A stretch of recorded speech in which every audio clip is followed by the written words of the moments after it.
గుడ్డు, ఎండు చేప కాంబినేషన్ అసలు అల్టిమేట్ కదా! అసలు కొంచెం గ్రేవీతోనే చాలా ఎక్కువ అన్నం తినొచ్చు. మటను, ఫ్రాన్స్, క్రాబ్స్ ఇవి తినను గానీ, గుడ్డు, ఎండు చేప కర్రీ ఇష్టంగా తింటుంటాను. ఎలా చేస్తానో ఈరోజు మీకు వీడియోలో చూపిస్తాను, చూసేద్దాం రండి. గుడ్లను ఫ్రై చేసుకున్నాను.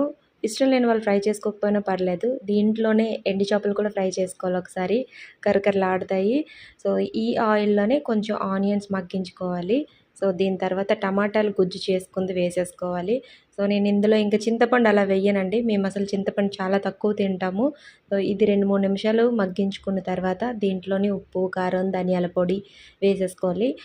తర్వాత దీంట్లోని ఉడకబెట్టిన గుడ్లు, ఈ ఎండు చేపలు కూడా వేసేసుకొని కొంచెం అర గ్లాస్ వాటర్ వేసుకొని దగ్గరగా మగ్గించుకుంటే సూపర్‌గా ఉంటుంది ఎగ్ కర్రీ. చాలా బావుంటుంది. వేడి వేడి అన్నంలో అలా కలుపుకుంటుంటూ గుడ్డు తింటుంటూ ఉంటే అద్దరిపోతుందండి. వీడియో నచ్చితే లైక్ చేయండి. కింద మంచి వీడియో ట్యాగ్ చేస్తాను, వెళ్లి చూడండి.